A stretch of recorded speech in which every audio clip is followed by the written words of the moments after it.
Hi everyone, it's Miss Saxon, and this week is International Dot Day. And this is an activity that a lot of schools do, and it's based on the Peter Reynolds book Dot Day, or on the dot.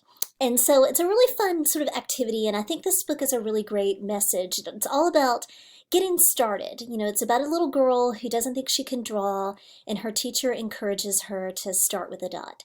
And it made me think about all of us, like when we're learning something, like when we're learning to read, we don't start with a giant book. We start with the alphabet, and then we start with sight words, and then we start with sentences, and then the next thing you know, we're reading. And it's sort of with anything, it's taking that first step, making that first move, and trying to sort of find something that we love and give our heart to it and make our mark in the world. And so I think it's a really great book. A lot of schools do combination art projects. If we were in person, we might do a bulletin board with different dots. And I think Miss Scrubs might do some art projects with dots too, to kind of tie into this. But I wanted to just share a couple things. I know some of you we're not all doing media lessons this week, but I just wanted to share this out.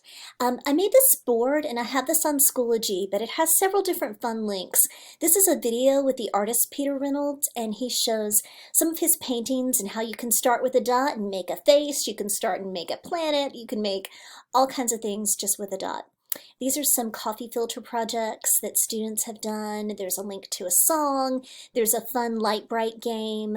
There's a little coloring sheet with quivers, so it's like you can color it and scan it with your camera, and it will make the dot have like some 3-dimension. So anyway, these are just a couple fun things.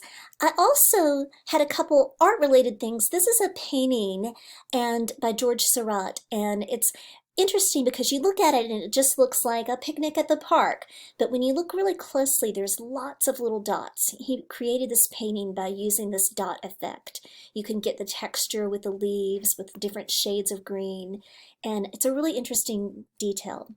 This is another example. You can see the dots a little better, but it's like lots of tiny, tiny dots, and they come together and they make a whole. This is something that you might be able to do at home. I think they took a Q-tip and dipped it in paint, and it gives it a really cool texture.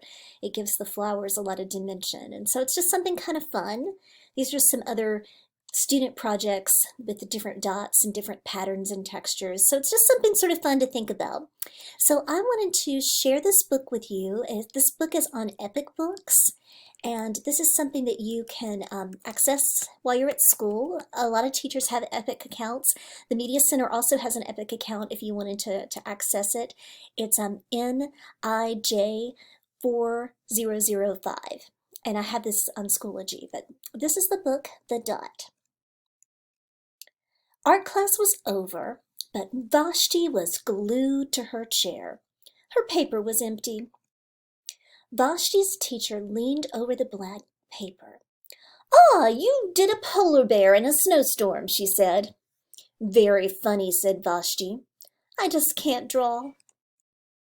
Her teacher smiled and said, "Just make a mark and see where it takes you." Vashti grabbed the marker and gave the paper a good strong jab. There. Vashti's teacher picked up the paper and studied it carefully. And she pushed the paper back towards Vashti and quietly said, "Now sign it." Vashti thought for a moment. "Well, maybe I can't draw, but I can sign my name." Then next week, when Vashti walked into art class, she was surprised to see what was hanging above her teacher's desk. It was a little dot she had drawn, her dot, all framed in swirly gold, just like it's in a museum. Well, I can make a better dot than that." She opened her never-before-used set of watercolors and set to work.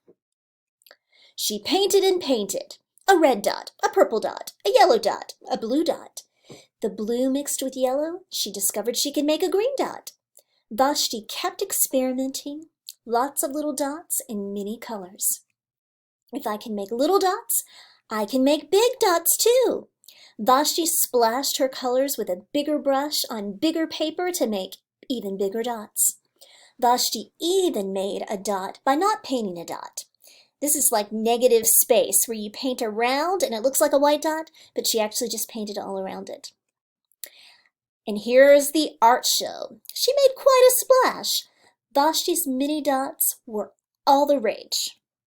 Vashti noticed a little boy gazing up at her. "You're a really great artist. I wish I could draw," he said. "I bet you can," said Vashti. "Me? Oh, no, not me. I can't draw a straight line with a ruler." Vashti smiled, and she handed the boy a blank sheet of paper. "Show me." The boy's pencil shook as he drew his line. Vashti stared at the boy's squiggle, and then she said, "Please, sign it." So I love how Vashti treated the boy like her teacher treated her. She treated him like an artist, and I think that's a really great message. So I hope you enjoyed that story, and I hope you enjoyed Dot Day. I think it's a really sort of fun little activity, something to recognize, and it's a really special book. So I hope you enjoyed it, and I will see you next time with Media Specials. Bye.